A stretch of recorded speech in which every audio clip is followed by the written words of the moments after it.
Muito bem, queridos, estamos aqui neste quinto e último vídeo para trazermos aí a conclusão a respeito desse estudo que nos mostra que o Senhor Jesus, quando voltar para buscar a sua igreja, a igreja dele, a igreja santa, pura e verdadeira, terá passado por momentos difíceis através da grande tribulação aqui na terra. Lembrando que grande tribulação não é para a igreja a ira de Deus. O Senhor não permitirá que a igreja dele receba o despejar da sua ira. A ira do Senhor, ela diz respeito aos ímpios, aqueles que são incrédulos, aqueles que negaram a sua palavra, aqueles que receberam a marca da besta, aqueles que receberam a marca do seu número, do seu nome, aqueles que se curvaram e adoraram a imagem da besta. O despejar da ira de Deus cabe para estas pessoas, não para a igreja que estará aqui. A igreja receberá, sim, a perseguição implacável do anticristo. É esta perseguição que eu venho descrevendo neste estudo para que nós estejamos prontos para quando ela vier. É esta perseguição que eu tenho demonstrado para todos aqui através desse estudo, de que a igreja verdadeiramente passará pela perseguição da grande tribulação. De acordo com os textos bíblicos que nós examinamos nos vídeos anteriores, é inegável que a igreja estará aqui, é inegável. E, mais uma vez eu quero dizer, se você quer continuar na sua linha de raciocínio, sendo pré ou meso-tribulacionista, eu não estou aqui para mudar o seu pensamento, mas faça o seguinte, continue sendo pré e meso-tribulacionista, acreditando que você vai ser arrebatado iminentemente e no momento, no abrir e fechar de olhos, você vai ser tirado dessa vida para que você não passe por sofrimento nenhum. Acredite nisso, mas acredite preparando-se para uma possível entrada na grande tribulação. Acredite preparando-se para que, tendo como uma hipótese na sua vida, porque para mim é uma certeza, mas de repente na sua vida isso possa ser apenas uma hipótese. E se acontecer? Assim como você faz um pé de meia no futuro, você não sabe se você vai precisar daquele dinheirinho no futuro, mas você guarda um dinheirinho, né? E se acontecer uma emergência? Eu vou ter como marcar com essa emergência? Faça também de uma possível entrada na grande tribulação como uma interrogação que pode vir no seu futuro. Então prepare-se. Comece a estudar a situação, comece a buscar a respeito, comece a tentar aprender a respeito, porque você já imaginou? A palavra diz que naqueles dias muitos vão se escandalizar. Muitos vão se escandalizar. E exatamente por causa desse aspecto, porque não foram preparados para entrar no contexto tribulação, estariam aguardando um arrebatamento secreto que não acontecerá. E quando derem por si, a marca já estará sendo determinada, todos terão que ser marcados, e muitos serão marcados por não ter sido orientados. É o que nós estamos tentando fazer através desse vídeo. Naqueles dias, vão receber a marca como se não fosse a marca, porque estariam esperando um arrebatamento secreto que não aconteceu, que ainda não aconteceu, pois receberão essa marca, pois acharão que aquilo ali ainda não é a marca, porque eles não foram arrebatados, porque foram ensinados pelos pré-tribulacionistas que a marca só viria, a marca da besta só viria depois que a igreja fosse arrebatada. E quando derem por si já será tarde demais, porque já terão sido marcados, já terão recebido a marca e não terão mais como voltar atrás. Terão sido levados pela ignorância, pela mentira, pela ganância desenfreada de líderes que preferem acreditar que a igreja subirá linda, gorda, maravilhosa e será poupada de todas as adversidades que a grande tribulação assim irá apresentar. Não seja estúpido, não seja tolo, não seja tola. Leia as Escrituras, examine as Escrituras. Como eu disse no vídeo anterior, não creia no que eu estou falando. Não creia no que o seu pastor fala 100%. Examine as Escrituras para ver se o que sai dos lábios dele vem desta palavra. Procure. Eu não estou mandando você se insurgir contra o seu pastor, de jeito nenhum. Seja submisso a ele. Seja sempre ovelha e nunca bode. Mas lembre-se que o Senhor Jesus é o pastor dos pastores. A verdade verdadeira, a verdade que verdadeiramente está explícita nas nossas vidas, que está implícita nos nossos corações, não é a verdade que sai dos meus lábios ou que sai dos lábios de qualquer homem. A verdade que, fazendo um jogo de palavras, a verdade que verdadeiramente é real, é palpável, que vai fazer a diferença na minha vida e na sua vida, ela está aqui, ó, neste livro. Nunca na minha boca, no meu coração, na minha mente. Nunca, nunca, nunca. Eu não posso dar nada se não vier de cima. Creia sempre desta forma. Abra sua Bíblia na primeira carta dos Coríntios, primeira carta de Paulo aos Coríntios, capítulo 15, versículo 52. Paulo aqui fala a respeito do arrebatamento da igreja, de que forma a igreja será arrebatada, de que forma o Senhor Jesus vai levar a sua igreja, como acontecerá, a rapidez que isso vai se dar. E muitos vão dizer assim, olha, mas aqui está dizendo que é no abrir e fechar de olhos, vai ser como um relâmpago. Então, vai acontecer iminentemente. Não, Paulo está dizendo que será de uma forma rápida. Quando chegar a hora, vai acontecer e é inevitável. Vamos dar uma olhadinha antes do versículo 52, vamos dos versículos 50 em diante, que diz assim: E agora digo isto, irmãos, que carne e sangue não podem herdar o reino de Deus, nem a corrupção herdar a incorrupção. Eis que vos digo um mistério. Na verdade, nem todos dormiremos, mas todos seremos transformados. No momento, num abrir e fechar de olhos, ante a última trombeta. Presta atenção que Paulo fala, ante a última trombeta, porque a trombeta soará e os mortos ressuscitarão incorruptíveis e nós seremos transformados. Queridos, esse num abrir e fechar de olhos não quer dizer que vai acontecer assim, tipo, estou falando com vocês, de repente, pum, a câmera ficou sozinha, eu desapareci, minhas roupas ficaram aqui em cima do sofá. Não, não é isso. Não é isso, não é dessa forma. Paulo está fazendo referência à rapidez com que os anjos do Senhor virão buscar os eleitos.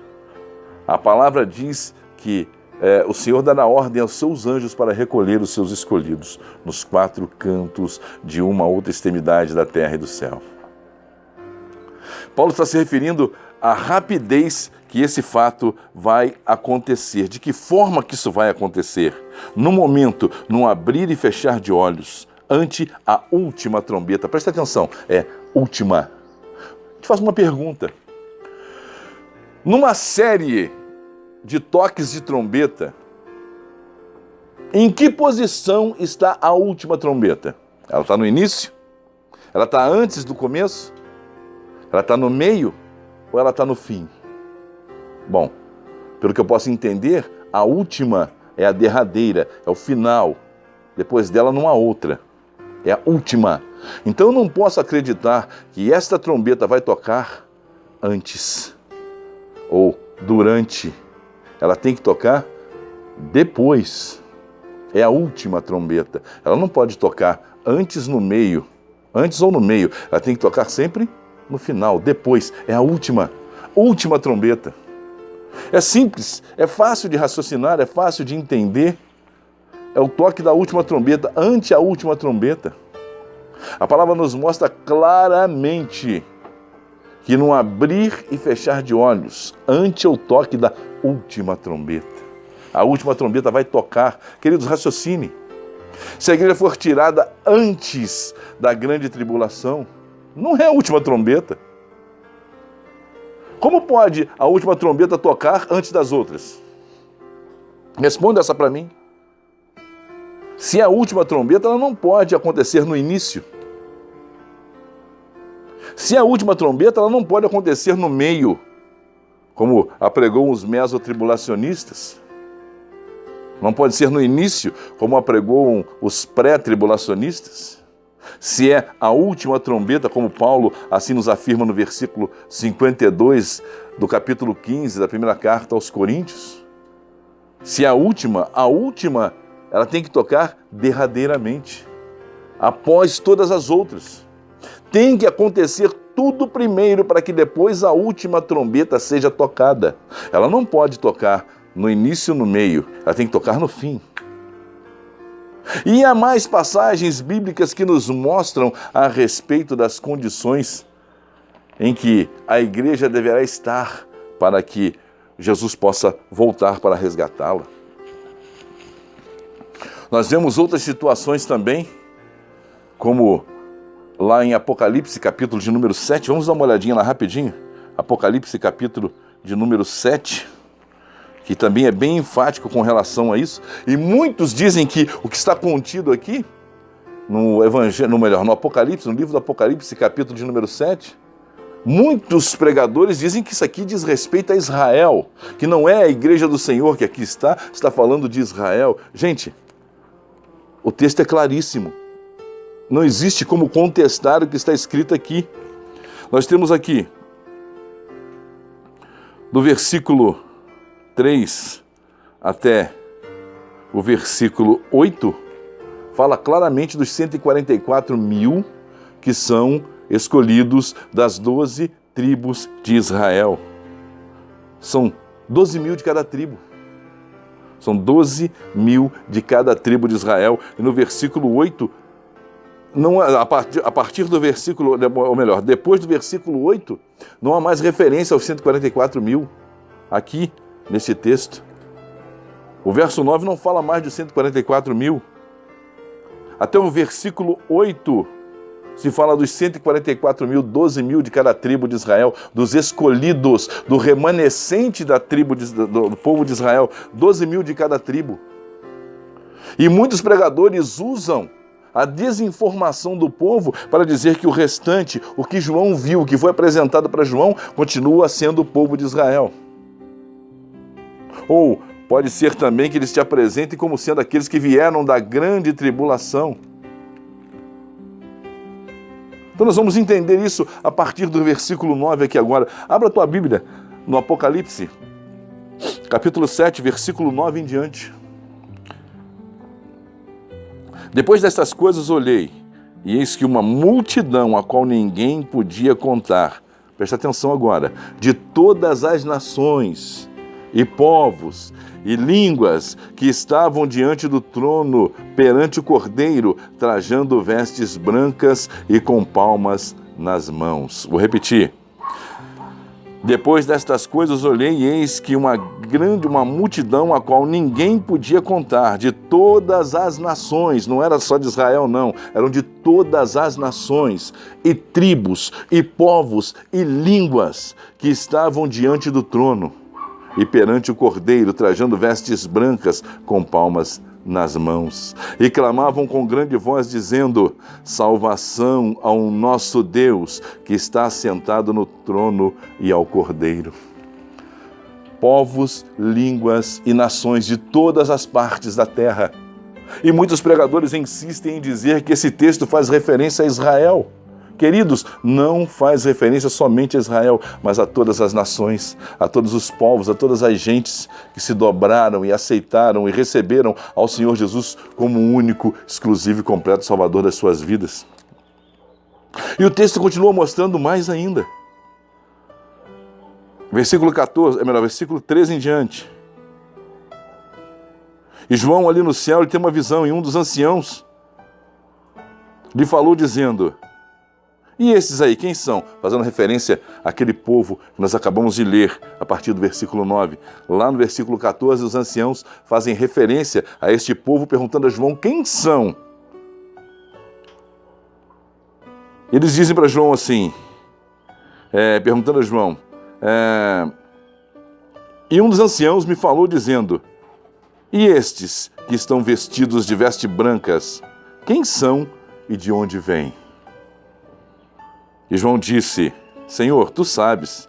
E ele disse-me: estes são os que vieram da grande tribulação, lavaram as suas vestes e as branquearam no sangue do Cordeiro. Por isso estão diante do trono de Deus e o servem de dia e de noite no seu templo. E aquele que está sentado sobre o trono os cobrirá com sua sombra. Nunca mais terão fome, nunca mais terão sede, nem sol, nem calma alguma cairá sobre eles, porque o Cordeiro que está no meio do trono os apacentará. Ele servirá de guia para as fontes das águas da vida, e Deus limpará dos seus olhos toda a lágrima. Quem são estes? São aqueles que vieram de onde? Da grande tribulação. Sim, vieram da grande tribulação. Ressuscitaram. Estão diante de Deus. Quem são estes? Era uma quantidade imensa de pessoas que não se podia contar. De todos os povos, nações e línguas. Não eram vindo somente de Israel. Não são aqueles, como os pregadores colocam, como sendo aqueles que no momento da tribulação se converteram a Cristo e morreram por Cristo. Queridos, isso é uma mentira, isso é uma heresia. Isso é uma heresia. Eu te faço uma pergunta.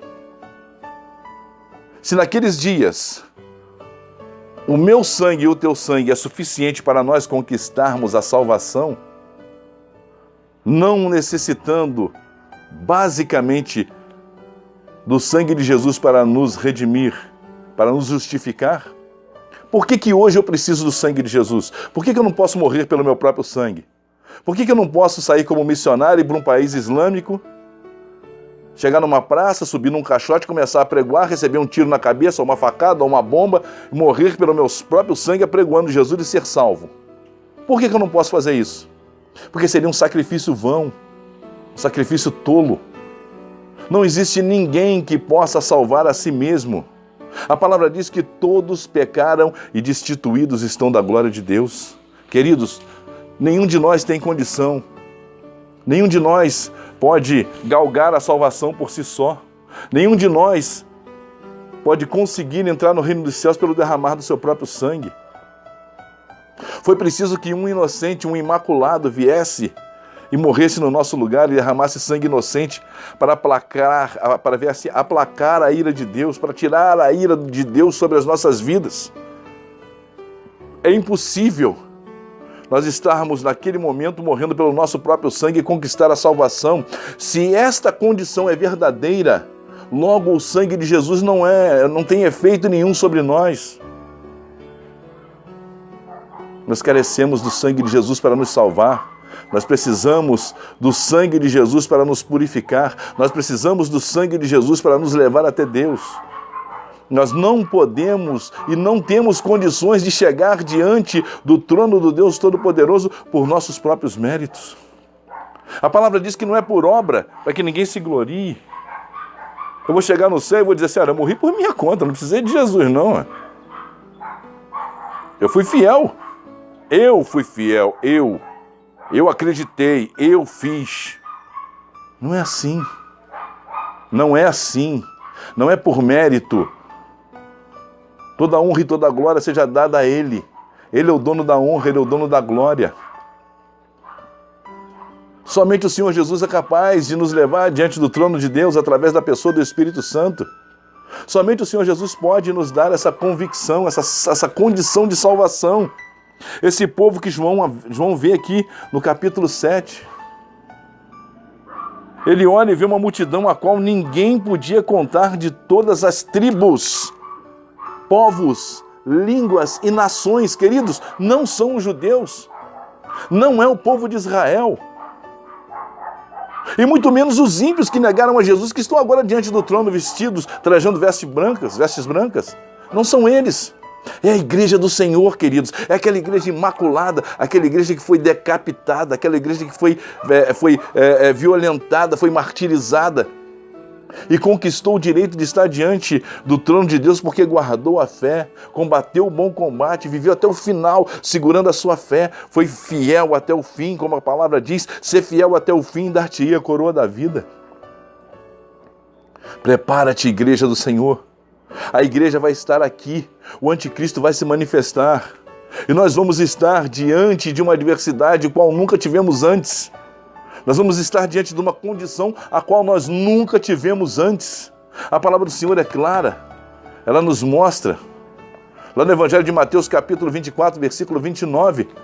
Vamos lá rapidinho para a gente encerrar aqui.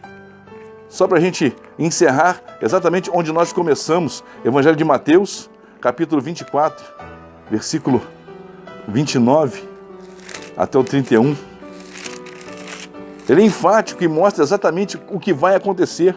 Nós vamos terminar exatamente onde nós começamos.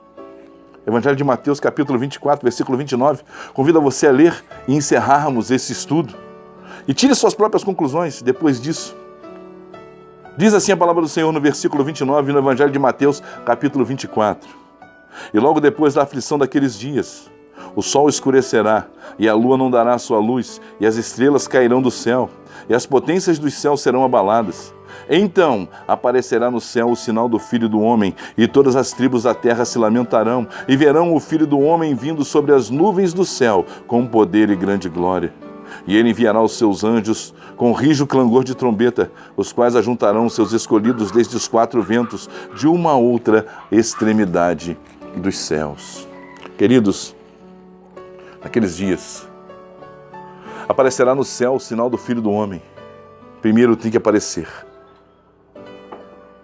Depois da tribulação daqueles dias, a palavra está dizendo isso. E depois da tribulação daqueles dias, e depois do sofrimento daqueles dias, depois, não antes, nem no meio, mas depois da tribulação daqueles dias. O texto está ali, vou repetir para você ler em casa com calma. Mateus capítulo 24, versículo 29 ao 31. Depois da tribulação daqueles dias, tudo isso vai se dar. O sol vai escurecer, a lua não vai dar a sua claridade, as estrelas cairão no firmamento. E todos verão o sinal do Filho do Homem vindo sobre as nuvens dos céus com grande poder e grande glória. E quando todos o verem, quando todos enxergarem que ele está vindo, aí ele vai mandar os seus anjos com toque de trombeta. Não é em oculto, é explícito, todo olho o verá. Não existe vinda secreta, não existe vinda dividida em duas etapas, é mentira. Isso você vai encontrar lá no livro do profeta Heresias. Livro do profeta Heresias. Lá você vai encontrar o arrebatamento secreto. Lá você vai encontrar uma vinda dividida em duas etapas. Lá você vai encontrar não duas, mas três ressurreições. A palavra nos mostra apenas duas ressurreições, a dos justos e as dos ímpios. Ah não, presbítero, mas quando Jesus vier aqui no milênio, aqueles que estiverem aqui, ele vai reinar junto com eles. Então esse será o castigo dos ímpios. Vai passar 1000 anos no reinado, sob o reinado de Cristo Jesus. Esse é o castigo dos ímpios, daqueles que ficarem. Cristo vem para cá e tem o seu reinado de 1000 anos aqui na terra. E os ímpios vão ser castigados dessa forma. 1000 anos reinando com Cristo. Isso é castigo? É isso que a Bíblia diz? A Bíblia não diz isso. A Bíblia diz que o Senhor Jesus não vem mais para salvar. A Bíblia diz que o Senhor Jesus vem como juiz. Ele vem para aplicar a sua sentença. Ele vai dar o galardão, ele vai galardoar aqueles que estiveram junto com ele, aqueles que foram fiéis até o fim. E vai aplicar a sentença para todos aqueles que o rejeitaram. É isso que a palavra de Deus diz. Por isso, não acredite quando disserem para você que você vai desaparecer, você vai sumir, que você pode aguardar, que a qualquer momento, num abrir e fechar de olhos, é mentira. A Bíblia não diz isso. A Bíblia diz que no final, logo após a tribulação daqueles dias, o sol escurecerá, a lua não dará sua claridade e as estrelas cairão do céu. Aí sim, o Senhor vai mandar os seus anjos recolher os seus eleitos. Creia nisso. Creia na palavra. Aprenda. Creia não em mim. Não creia na palavra do homem. Creia no que as Escrituras Sagradas te apresentam. Creia no que a Bíblia Sagrada te fala. Creia nos textos bíblicos. Falou para você, confira. Se estiver na Bíblia, vem de Deus. Se não estiver na Bíblia, vem do coração do homem. E a Bíblia diz que o coração do homem é enganoso, o coração do homem é mentiroso. Amém? Queridos, espero que tenha sido bem elucidador esses vídeos para você. Espero que você goste e esteja dando aí o seu like aqui no nosso canal, nos ajudando, né, a propagar essa mensagem, a divulgar o Evangelho. Aperta também o sininho aí, não é verdade? Aperta o sininho, ajuda a compartilhar esses vídeos para todo mundo. Dá o seu joinha, inscreva-se no canal e aperta o sininho para que você possa receber os nossos vídeos quando forem lançados aqui no canal. Nos ajude a pregar o Evangelho, nos ajude a falar das boas novas do Reino dos Céus. Mais uma vez eu quero dizer, eu não estou aqui para provocar divisão na igreja, eu não estou aqui para dizer que este ou aquele é mentiroso. Eu estou apenas dizendo que seja Deus sempre verdadeiro e o homem mentiroso. Que a palavra do Senhor sempre diga a verdade. Amém? Graça e paz. Estaremos numa outra oportunidade trazendo um outro tema polêmico que eu pretendo abordar, é a respeito daqueles que ficarem, daqueles que, segundo os pré-tribulacionistas, vão ficar após o arrebatamento. Será que vão ficar mesmo? Será que tem condições de serem salvos durante a grande tribulação? Será que dá para acontecer isso? Vamos saber no vídeo que vai ser postado daqui uns dias, tá bom? Dê o seu like, dê o seu joinha, aperta o sininho e nos ajude a compartilhar o nosso vídeo, tá bom? Beijo no coração, fique com Jesus, graça e paz. E lembre-se, agindo Deus, quem impedirá? Graça e paz.